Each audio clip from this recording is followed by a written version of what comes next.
Tom, thanks for coming along today and doing the interview with us. It's very good of you. It's a pleasure, Les. It's nice being here and it's nice meeting you all. I was really looking forward to when I first got the invite from Mike Donaldson. It's great to be back in England. That's good to hear, and I'm sure everyone will welcome you on your travels round. Thank you. Yeah, I've had so far, like last night we had at the Crossfields amateur rugby. The people were so nice and I had a terrific time. Great, that's great. Now, could you tell us, Tom, your date of birth and where were you born? Yeah, I was born in a town called Bethlehem, in the Orange, not in Israel, in the Orange Free State in South Africa, on the 29th of April 1935, which makes me, I was 71 on a couple of weeks ago. And what kind of town or city was it in Bethlehem? Was it a small place? Or? It's a medium size, not very big, but it was more a farming town and a railway junction. My dad was on the railways. He was an engineer. My dad, in 1947, when the King and Queen came out of South Africa, King George, my dad was actually the driver of the train from Bethlehem to a town called Harrismith, which is on its way to Durban. And King George gave my dad a certificate, which I still have now. Right, piece of history. That is a piece of history for sure. I am thinking of giving it to the railway museum. And you had three brothers and was it one sister? Yes, that's correct. And were your brothers good at sport as youngsters as well? They played, but they weren't outstanding. My youngest brother, he's the baby, I'm the second baby. He never played any sport. He did go down he's 6 years younger than me. When I got my Prima colours, the school said to him, "No, if your brother can play for South Africa," I was just turned 20, then obviously you must come and play. And he went down, they tackled him once and he walked off and he never put his foot back on the rugby field. Yeah, it's just not his thing. Nah. It's like you find the thing in life that you're good at, and obviously that wasn't his thing, and your thing was sport and... Yeah, I think you are blessed. Good Lord gave me the talent, and fortunately, I personally think I use it to the best of my ability. Yeah, yeah. And when you were younger, you didn't play sport much because you told us that you had a chest problem as a kid. Yes, and I was a bit, my mom overprotected. I had to wear special vests made out of red flannel and what have you. And it was only around about when I was 10 or 11, the local gym instructor asked my dad to let my eldest brother come. He needed him for strength in the pyramids or what have you. And I persuaded my dad to let me go with, and I was actually turned out quite a good gymnast, tumbling and all that. And my troubles seemed to stop there. So really, there's a lot to thank him for. Yes. You might still been sat there as a kid watching everybody, and that's good. You turn into one of the world's great wingers. And so, what was the first team you played for then? Did you play rugby union at school as well? Yes, obviously I started playing that particular year. Played for the youngsters under 11. Then I went to high school. I was just in high school and I was playing fullback for the first side within a year. I didn't have speed, funny enough. Did they move you about positions as well? Yes, I played scrum off, fullback, centre, never wing. And like I said, I didn't have speed. And a friend of mine, we were training for the school athletics side, and we were training for the long distance, 80 yards in those days and a mile.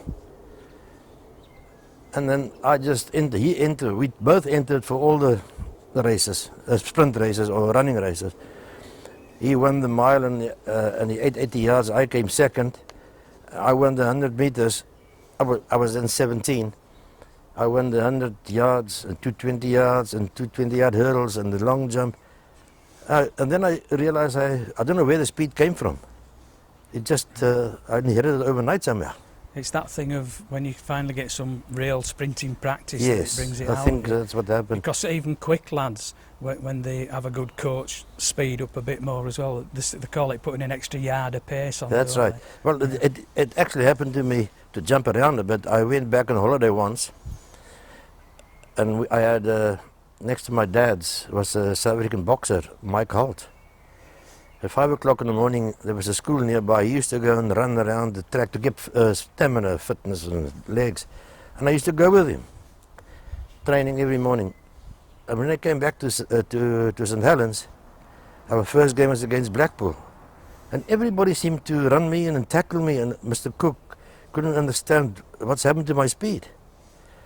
And we sat down, and he spoke, and he said, "What did you do?" And I told him. He said, "Ah, that is it." And then I went to sprint training, and within 2 weeks, my speed seemed to come back. Yeah. Yeah, it's like I suppose Olympic runners as well have that same problem. Yeah. Once they stop for a few weeks, you lose that edge and Yeah, I pace. was physically fit. Yeah. You know, training with a boxer, which he needs to be. He doesn't. He was a good boxer, but you know, just to run around the rugby field, I wouldn't have done it by myself. But having him there and talking, and it was all right. But it didn't do my speed any good, my rugby any good. Yeah. Because wingers are fairly unique, that they need the pace, and running about all day makes you more of a long distance runner than a fast guy. Correct. Yes. At school, my last year at school, I represent the county, or we call it the province, the county team in athletics and rugby. And then when I left school, I went up to Pretoria. I joined the South African Police Force. And I actually ran for them and for Northern Transvaal, which is the province I lived in, then the county.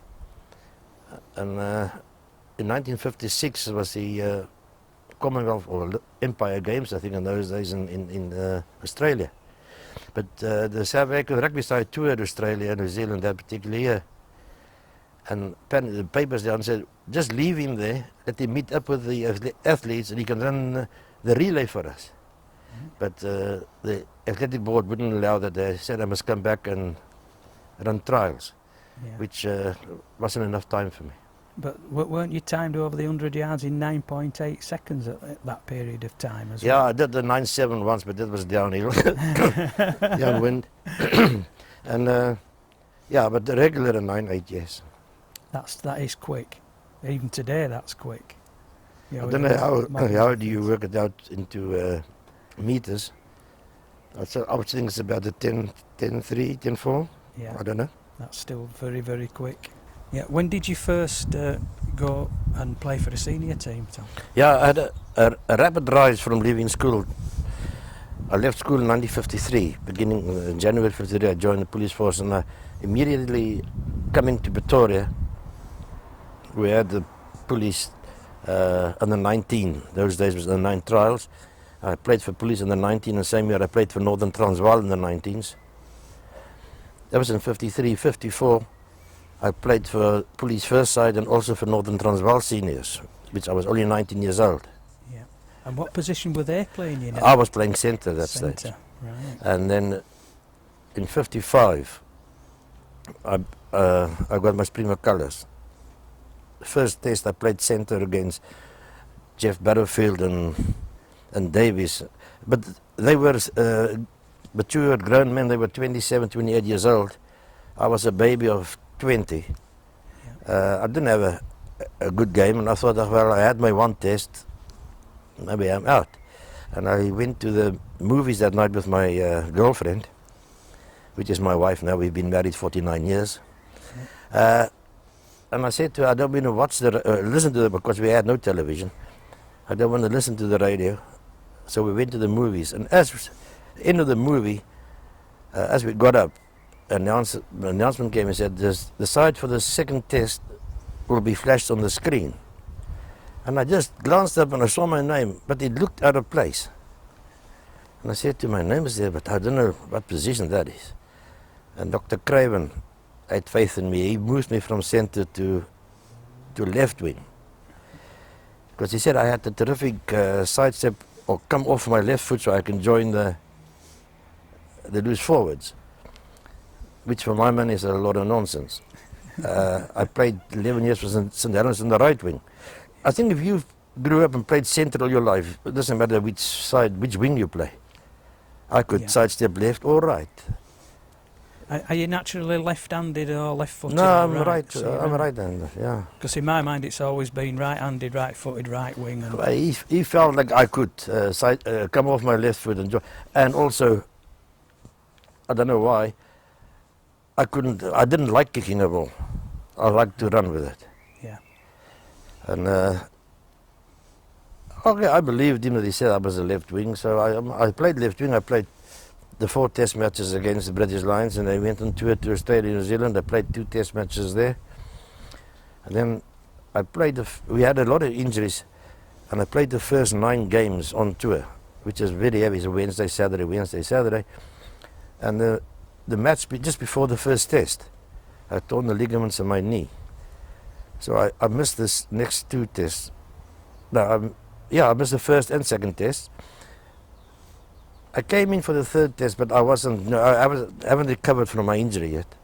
But I played, but I wasn't happy, and I didn't play the last test. So altogether, I played 7 test matches for South Africa, and I was 22 when I got the offer from St Helens. Yeah. Going back to your first test, 6th of August 1955, it was against the British Lions. That's correct. And they beat you by a point. Yeah. And was it a bit daunting? Because it was in Johannesburg in front of 95,000. Was that just a little bit daunting? They said 95,000 paid customers. It was, you couldn't, No, it was, I spent more time in the toilet waiting for the whistle to go.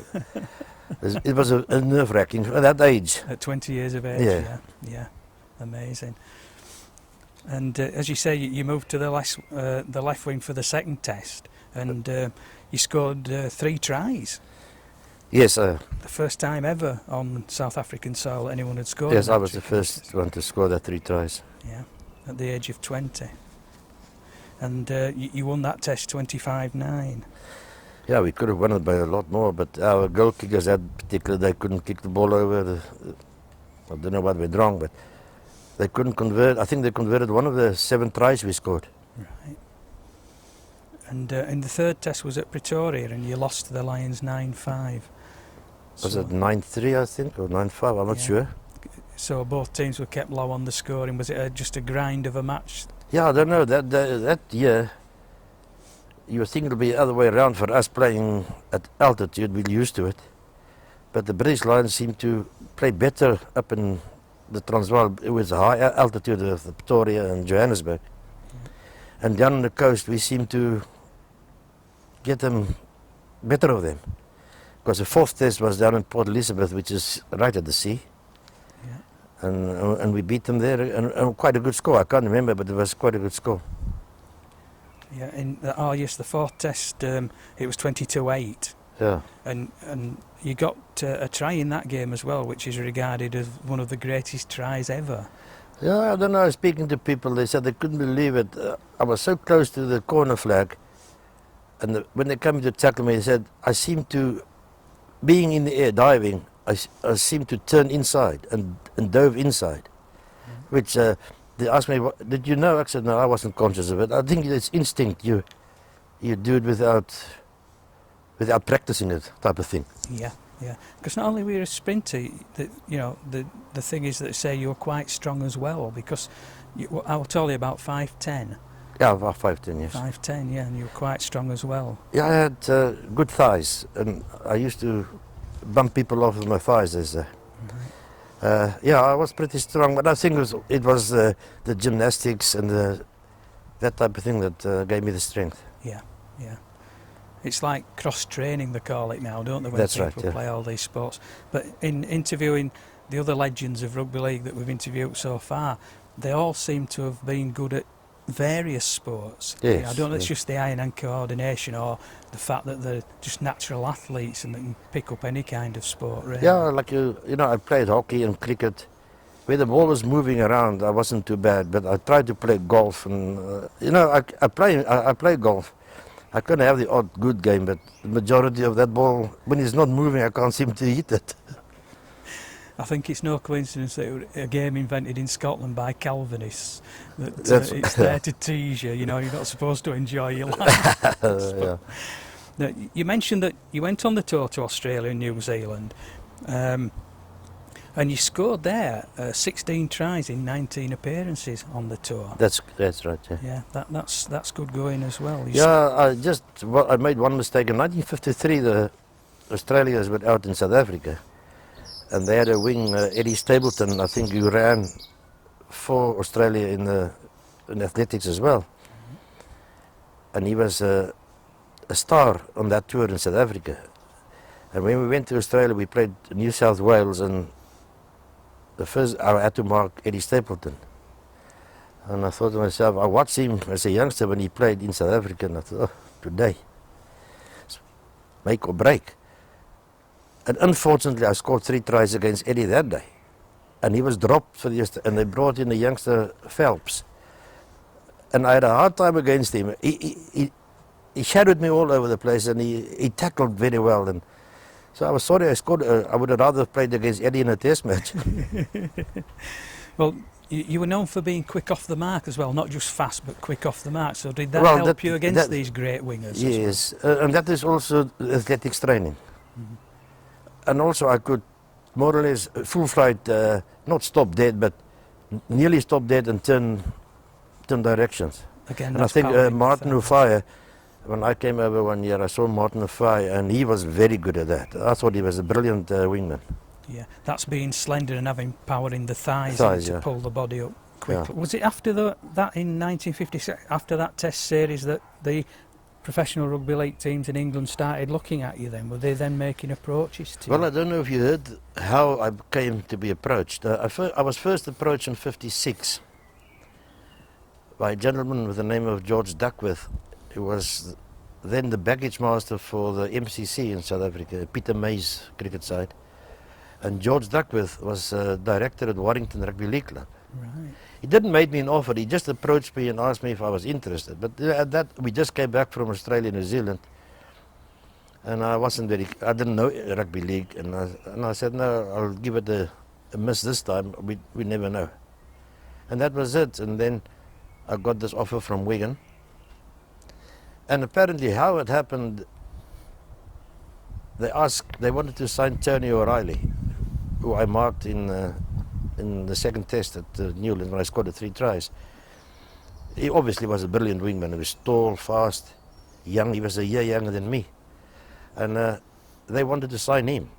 But Tony at that stage was studying, and he, as we know, he became a multimillionaire and CEO or president of Heinz International and all that. He said, no, I'm not interested. I want to study further. He said, but obviously you're looking for a wing.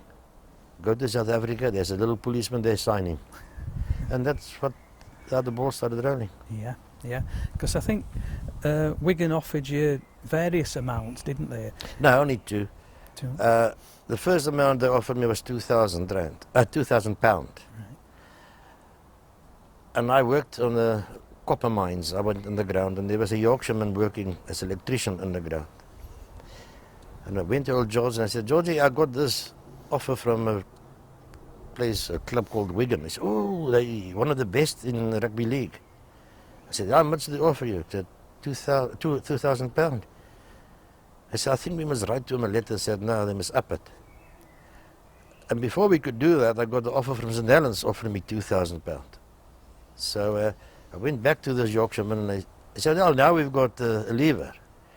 I said, let's send a telegram to both clubs. The one that offer you £4,000, you will accept. Because £4,000 in 1957 was a lot of money. Yeah. So off we went, we sent 2 telegrams, and I don't know if you ever heard our Harry Cook, the then chairman, his story how St. Helens got my signature. No, I haven't. Wigan sent a telegram saying that they will pay me £4,000. There was a gentleman, he's a school teacher and he was actually from Wigan, but he was a friend of Jim Sullivan's, who was then the St. Helens coach. And he was a teacher in Salisbury as a Harare today. And one of his pupils' father was a commissioner of police up north, not far from where I lived. And Jim Sullivan phoned Ted Hyam and tell him to get my signature. He said, write out the contract, type it out, just let him sign it that he will come to St. Helens. Because I said in my telegram, the one that offered me first, I will accept. And the commissioner of police came there with his Mercedes. And Mr. Cook's story is that on the way to my house, they passed this little telegram boy fixing a puncture. So on the way to my house, he had a puncture. And so the Mercedes beat the bicycle. And I then said, okay, St. Helens was the first, so I accepted the offer. And they paid, was it £7,230, was it? No, there was, I guess 4,000 tax-free. What that worked out to, I don't know. All right. It was £4,000 tax-free. Yeah. Which was the biggest ever fee at that time for anybody to move from Union to League. Yeah, but there's peanuts today. Yeah, yes. Oh, yes, it is, yeah. There's a lot of money then because you could buy houses for £1,500. I bought a detached house for £4,000. Yeah, amazing. Yeah. And a few years ago when I was back here, I think it was 96, 97, when they put me in the Hall of Fame. I went around where that, and that house is now, it can go in the market now for £120,000. Yeah, probably more now as well. Maybe they've gone up a lot in the last few years. It seems ironic that you talk to a Yorkshireman about signing for two Lancashire clubs. You know, first thing that comes to my mind, why didn't he recommend Leeds or Bradford or somewhere like that? Well, I think he knew about. He wasn't all that knowledgeable about rugby. He just knew that he knew the names, and he said St. Helens and Wigan is two of the better clubs in league. Yeah, and it was true. They were probably the two most famous ones at that time. Well, I still think in the 60s, St. Helens side is one of the best sides and players I have ever played with. Yeah. Well, how did it feel when you turned up in England? Had you been abroad at all? Yeah, well, I went to Australia and New Zealand. Yeah, with the tour, yeah. But I just got married. I was married for 5 months. I got married in April. Then we arrived in England on 19th of October. So it was 6 months, I think. Yeah. With a young bride. Harry Cook, Basil Lowe met me at Heathrow, put me in a taxi and rushed me up to Manchester. We haven't had television, I don't know what it was. And I went to the Eddie Waring show. Right. And like I said, I'm from an Afrikaans background. Yeah. And this man started talking broad, what is he, a Yorkshireman? Yeah. Well, none of us could understand him sometimes, to be honest. It was nerve-wracking. Mm-hmm. And the next morning, we were all at Saints Club, and there was photographers and newspaper reporters. And old Jim Sullivan, God bless him, he looked at me, he said, come lad. He pushed me in the corner and he stood next to me, he said, okay, ask. And I thought, well, they're going to ask questions like we are doing now and I'll answer them.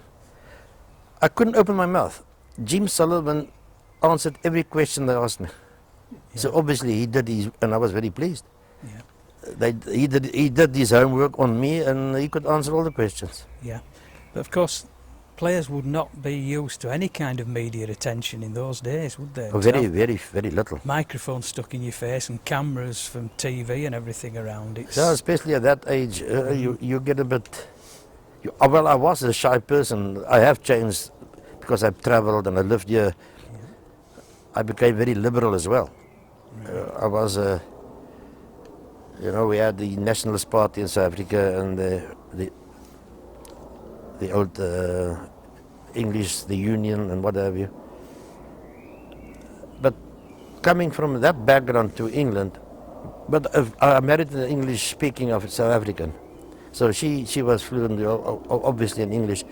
But coming here, a new country, new cultures, new language. Well, the languages we could understand, but if you come to a place like St. Helens where I came to, different suburbs has got different dialects.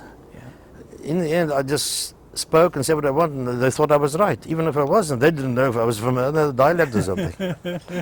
But thanks to my wife and friends, I made very good friends, fortunately, for my wife's sake too. There's a old couple, they're both dead now, Jim and Phyllis Pennington. They took us under their wings, and my wife always said Phyllis is the mother. Her father died during the war when she was 4 years old. Her mother died when she was 14. And this Phyllis Pennington, my wife always said, she was the mother she never had. And they looked after the babies when the babies came. My wife wanted to go out and what have you. So really I have such wonderful memories of St Helens and the people of St Helens.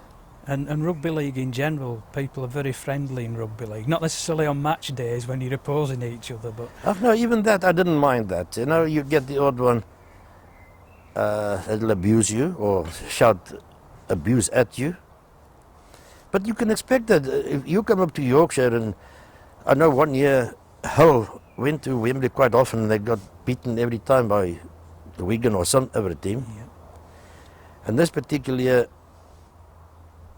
I just said in one of the newspapers, I think it's Alan Smith, I don't know who he wrote for those days, I said, you know, it'll be, just talking to him, I didn't realize he's going to print it.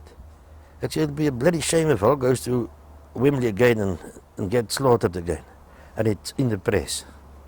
And the week after, we had to go up to Hull and play them in one of the rounds.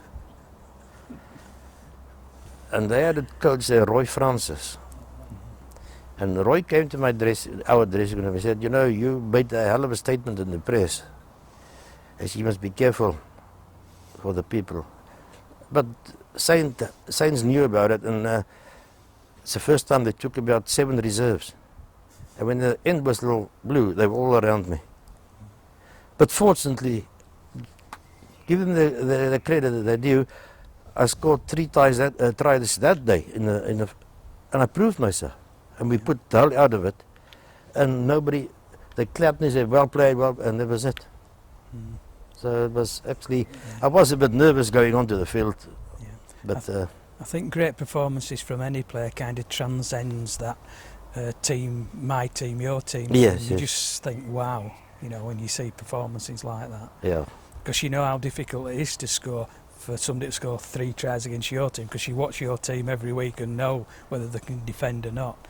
And you just know that that's brilliant when somebody does but that. you know, also when you play, like I said, I played, at one stage we seemed to go to the final or semi-finals and we lost. And then the crowd started saying, yeah, we dropped them. And then we played that rugby league final in Oddsall against the championship final, yeah. And we were losing 12-4. And you could hear the St Helens Pekkies Lorry say, here we go again. And I was 5 yards from my try line, and the ball went loose, and somehow Dougie Greenwald got, and he looked up, and he just flicked it to me, and I started running. I just ran and ran, inside, outside, and I found myself under the sticks. And the whole game turned around then, and we beat them 44-22. Yeah, that is a famous try as well, although we've never seen a great picture of it. I think the BBC filmed it from the stand. They did film it, and I believe they did destroy it as well. Did they? Right. I believe so. Ray French tried to get it for me. I've seen it in the last 10 years, the thing repeated on BBC, because the crowd's in the way, part of the way, and then you see a stanchion, and then you can see again, but I don't think it was the official BBC film. It's probably somebody with a amateur camera. Yeah. Yeah, it's one of the few things I would like to have in my possession because that is still one of the best tries I've scored, I'm sure. Yeah. Well, it's regarded as one of the greatest tries ever. Again, you know, this is a thing they notice through your history of how many people quote different tries as the greatest. Yeah, I said last night, it all depends on the occasion and the venue. When they interviewed, on my farewell, they made a little record, and they had all the captains I played with to say a few words. And Vince Corellius said, the best try I've ever scored was the Wembley try, because I was the captain that day, he said. Yeah. That's the only reason he thinks that's the best, because he was the captain, and we beat Wigan. Yeah. Yeah. But backtracking slightly, you made your first appearance for Saints on the 26th of October 1957 versus Leeds. Who Yeah, that's were the a cup week holders. after I arrived, yeah. Yeah, and you drew a 23,000 crowd that day. Yeah, and funny, I played against Pat Quinn, Yeah. who was in the 55 British Lions side. Alex told us the story of that, where he kicked over and he went through and scored. You Well, the didn't- ball was over our try line, and I, looking, what must I do now? And Pat Quinn came and fell on the ball, scored. And Alan Prescott was captain. He just said to me, he said, lad, next time kick thing overstand. So and then Ray, our flyer standoff was Ray Price. Yeah. And it was minutes to go, and I haven't scored and nothing yet. And you could see the people was wondering, is this man going to make it? And you know.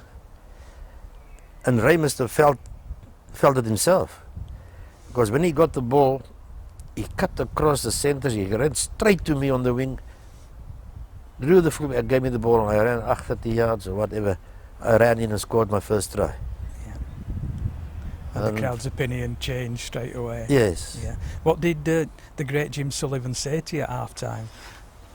No, Jim, at half time he said, don't be scared to leave your wing. If you want to run around, because I was known as a cover defender in rugby union. He said, run and do your own thing. He said, just enjoy it. He said, and listen to your centre, which I must say helped me a heck of a lot in my early career, Dougie Greenall. Yeah, Alex told us that. He really nursed me and looked after me. Tough man as well Yeah. to have inside you. Mind you, he dropped me in the mire once. One of the few trips we went up to Yorkshire, we slept over. I think it was in Keswick. And we were in the room, and it was Vinty, Austin Rhodes, Dougie and myself. And I see Dougie looking at Vince, and I said, Tommy, will you nip downstairs and get us a few beers? So I went downstairs, went through, and I saw the director sitting on Lionel Swift and all of them. I see them sitting there. I went and got 4 beers. Good night, and I walked up. And they just stared at me. And the next morning they called me in. They said, I don't know, you're not used to this lot. They said, please, don't come down and buy beers before a game. I was going to say, but Dougie, and they said, no, don't mention Dougie now. I said, I'm sorry, I thought I'm treating the boys. I said, never again. I said, okay. Because Billy Boston told us he went on tour in '54 with Dougie, and Dougie had a fallout with one of the Australians in I think it was the New South Wales game, and then it came to the test match, and these two didn't get on well in the test match, so Dougie knocked him down. He said, no, the team fought, and I think it was the first test match ever to be abandoned, or first match ever to be abandoned due to the fighting, you know. Well, I remember playing here, waiting for the kick-off. Dougie looks across and he sees his centre opposition over there. He said, I can't remember who it was and who he played, but I know he said to him, he said, touch that ball and you're dead. Just touch that ball and you're dead. And the first time the bloke got the ball, Dougie hit him. He said, Tommy, it's going to be easy after this. Oh. Well, Alex told us that he once queried with him, they played the Australian touring side, and he laid out 3 of the Australians in the first half, and he queried it with him, did Alex, why do you do it? Well, there's where the story came in with Mammy. They say he had a plaster cast under his jersey, and but he's a great character, one of the characters of the game in those days. But he admitted that he played to win. That's all he was interested in, was the winning money. Yeah, I think we all did. But coming from rugby union, I think I enjoyed it a little bit more. Yeah. Because I'm not used to playing for money, and you have people in the union in the dressing room when after the game they can't get their shoes on. Of course, it's full of notes. Never happened to me. Right? Anyway. I think that was over here, the British game. In 1957, obviously, being a South African, there weren't enough South Africans playing rugby league to have a South African test side. But you did play for the other nationalities. Yeah, we played, I think we had two games. We played other nationalities against France. And I think Lewis Jones, in one of the games was my centre. Oh, what a pleasure to play with Lewis Jones. Look, Dougie was a good centre, but he was getting a little bit on. Well, Dougie must be 80 today, I think. Yes, yeah, he will be. And I was a baby. I was fit, and I was faster than Dougie in any case. And Lewis Jones was a lovely hands and make. I think I scored 2 or 3 tries that day, and all I had to do was run them in. Lewis Jones did make all the hard work. Yeah, he's another legend, of course. He's Lewis at Leeds.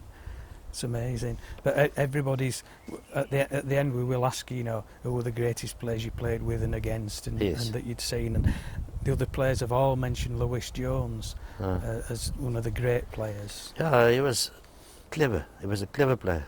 Your success actually brought in a lot more South African rugby union players into England, didn't it? Teams were going and looking. At one stage, a lot. Yes. I think there was about 11 here at one stage, if I can remember. They played a season, but some of them didn't even make a season. And Wolfie Rosenberg played 4 seasons. He was after me the longest year, and I think the most successful of the others. Like Tommy Gentles, who played for Wigan Scrum-Half.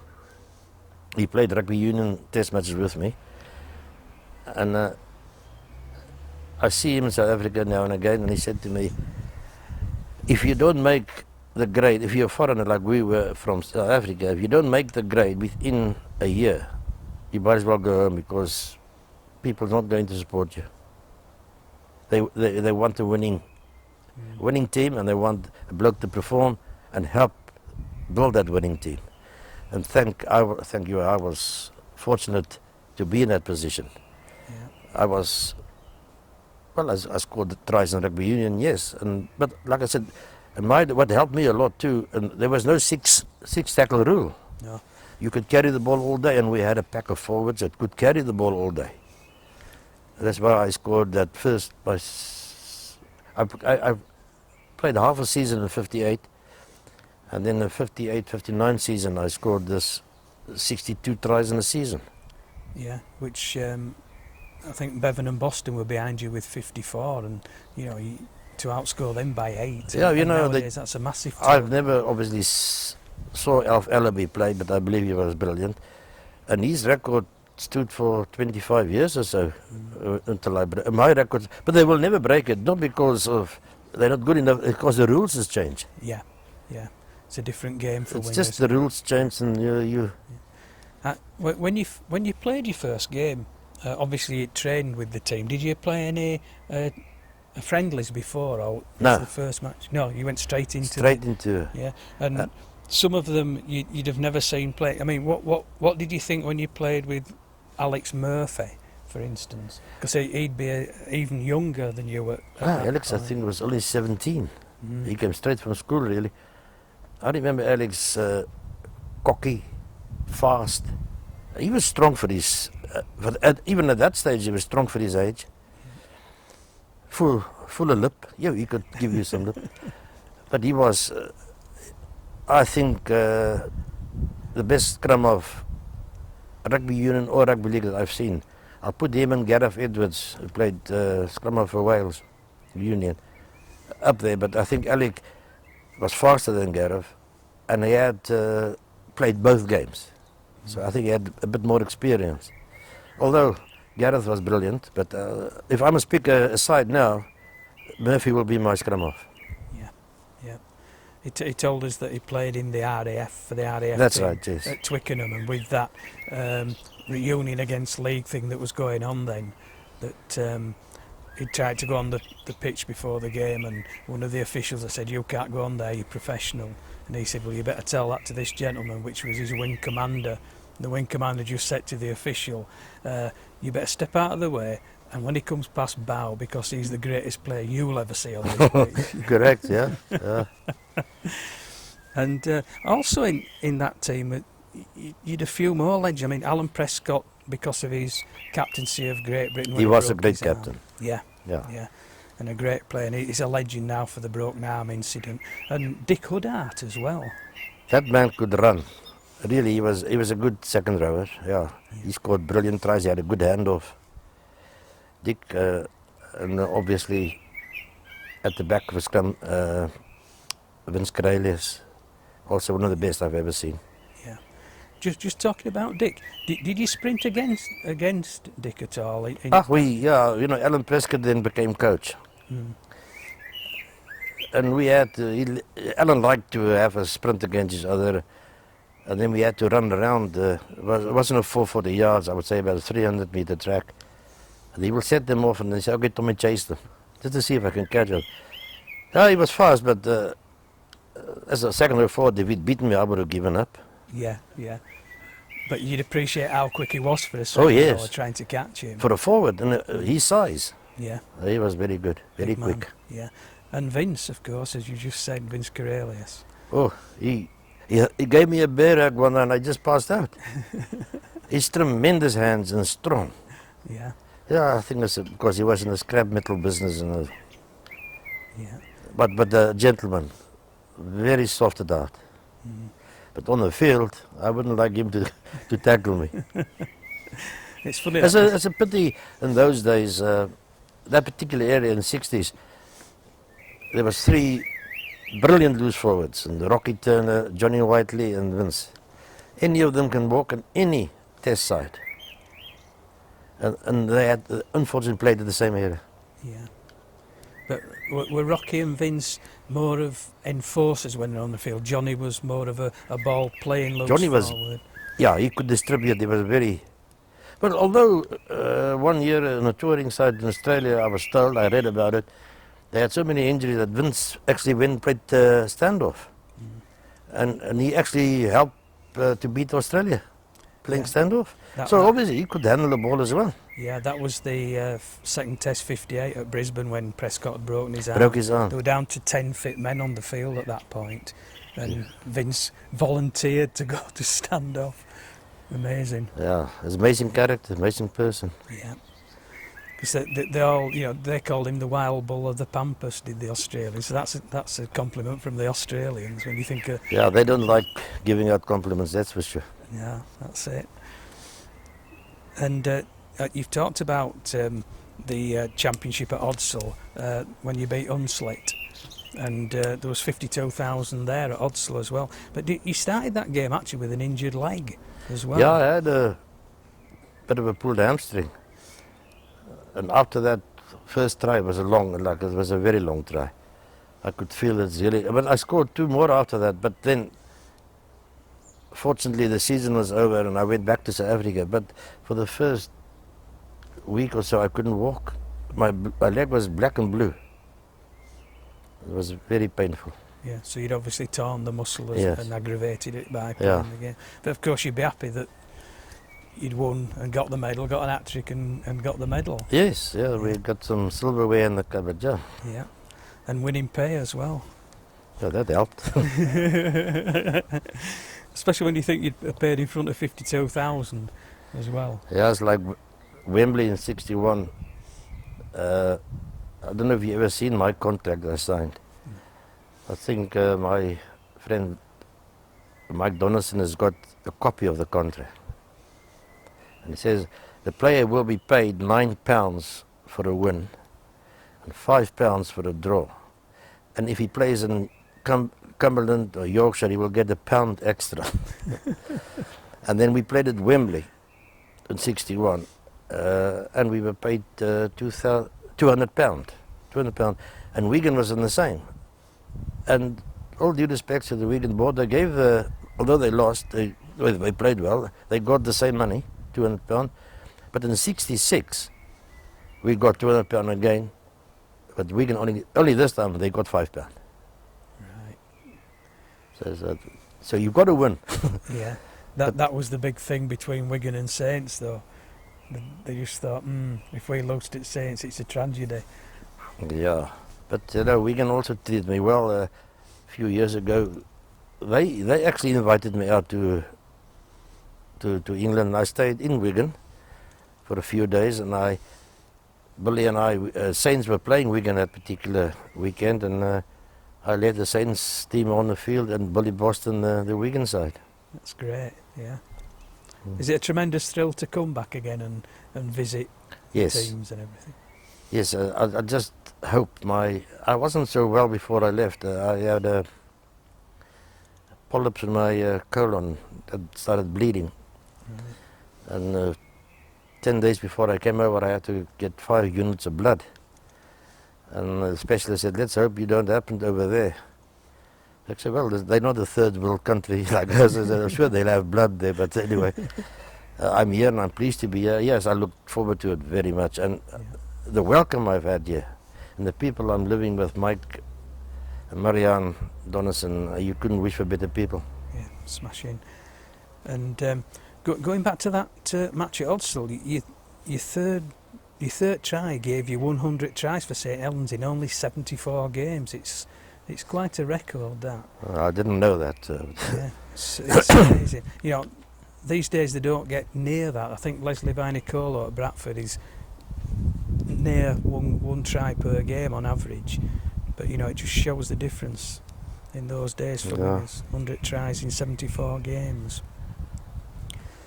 In 59-60, in that first year, even though with that team you won the Lancashire League Championship but missed out on the other trophies.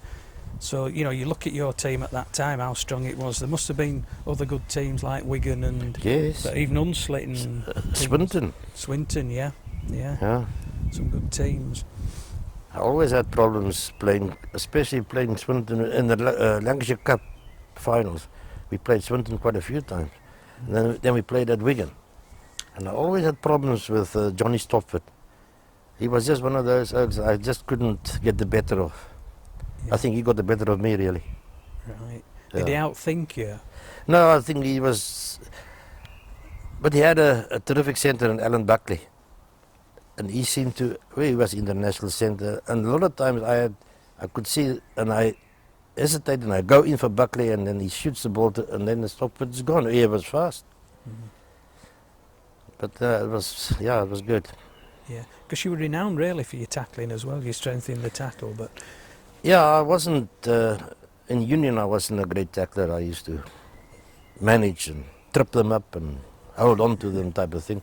Yeah. But I did, I think, learn to tackle in rugby league. Did Jim Sullivan help you with that? No, Jim just said to me, he said, "You got to tackle because we want to win. So you can't let your man go." I said, "No." I said, "And I know in rugby union you used to cover, because I know one day Trevor Lake played for Wigan on the other wing, and Trevor was actually going for the corner flag, and I came from my side and tackled him out on the corner flag." He said to me, "What the hell did you do that for?" I said, "We both from South Africa." I said, "So?" He said, "I want to win. Why should I let you win?" And that's it. I did learn to tackle. I could tackle forwards then. I think that's why I've got all these injuries. It's like my son said, "Dad, in those days, by the sounds of it, you played with more balls than sense." But that's youth again, isn't it? Yeah. You don't think of these things when you're young. In 59-60 season, you scored 54 tries to lead the table again. And you had a new centre partner then. Dougie must have retired or transferred out. Was it Ken Large played at the side of you? You know, I can't really... Kenny did play a lot with me, because even in 61 he played centre to me at Wembley. But in the interim, I had 21 centres, which I thought was too much for a wing to get used to in 11 years. And I was still, to this day, I blame St Helens board, because Eric Ashton was the Great Britain captain. He wanted to come to St Helens, and I think there was a dispute of £500 that St Helens wouldn't pay. I could have had, not that Kenny Large wasn't good, or any of the other centres wasn't any good, but can you imagine the best in the centre in the league team up with me for, say, 6 or 7 years? Yeah. What could have happened? Because centres and wings rely on that relationship being formed and stable. Having 21 centres, you don't get to know him. No. You need to develop that instinct of what each other's doing at any given moment. Yeah. I think Eric told us recently that they put a large fee on him, did Wigan, and in those days you could ask for your transfer fee to be lowered if it was if no one would come in and pay it, or go near paying it, but Workington wanted him so badly that they offered the money, but he refused to go. He didn't want to go to Workington, so then No, he was wanted to stuck come. with the He really wanted to come back to St Helens because he was born here. Yeah, Well, yeah, born in St Helens. yeah. That'd have been a great partnership, because of course he had a great partnership with Billy at Wigan, one of the greatest partnerships ever. You see, he's so tall. He goes into a tackle and he get the ball around. Yeah, And Eric was pretty fast. I remember that scoring that try at Wembley, interpassing between Kenny Large and myself. When Large passed the ball back, when Large passed me the ball on the wing, he knew he couldn't get me, and he tried to push Large into me, which I accelerated and went around to the post. But you know, Wigan had a South African fullback, Freddie Griffiths. And after the game, I said to him, Freddie, he was a gentleman. I said, you should have taken me out on the halfway line when I passed inside back to Kenny. Griffiths went for me and he just pushed me into touch. And I ran around and joined up with Ken. I said, yeah, I should have, but it's too late now. yeah. But that's hindsight again Yeah. as well. Yeah, it's easy with hindsight. Yeah, but you know, we didn't like tackling people without the ball. No. That's Yeah. But now they'll flatten you. In 60-61 season, Mick Sullivan joined Saints from Wigan. That's right. For a record fee of £11,000. Another great winger. What was it like to play with Mick? I'd rather play with him than against him. Although I played against him once, and he tried a few funny tricks, but I got him back. So, and after that, I think we had respect for. We both. It was a mutual respect. Yeah. And when he came to St Helens, obviously it was great. Him on one side and myself on the other side. Yeah. He was a hard character. He didn't give a damn. He just went in. No, it's nice to have. I still now and again stood back a bit and let them, not Mick or Dougie or one of those. They just Straight in. Yeah. Yeah. Because they all say he was a hard man for his size as well, because he wasn't a big man, was he? But Yeah, I think Mick and I were about the same. as we say, they didn't have a South African team at that time, but in 1960 you played for Saints when you beat the Australian World Cup team as well. Did that give you an insight into what you would have played against if you'd have had a South African team? How did you feel about that? No, I didn't really think about it, to be quite honest. I know we played, and I don't know if that's a particular tour, but it was Reg Gasnier on that side, and his centre-mate actually knocked my teeth out. And I actually woke up in the, I think it's that particular side, I woke up in the dentist's chair. No, it was later on, because must be around about 66 when that happened. Because all I know is Mr. Cook asked me to come in, because now my mouth is bleeding, and I just came back from the surgery, and I was sipping a beer through a straw. And Mr. Cook came to me and said, "You'll have to." I said, "I'm not saying anything about the Australians. Forget it." So, even as captain, I wouldn't speak or thank them for being here or whatever. Why should I? Look at me.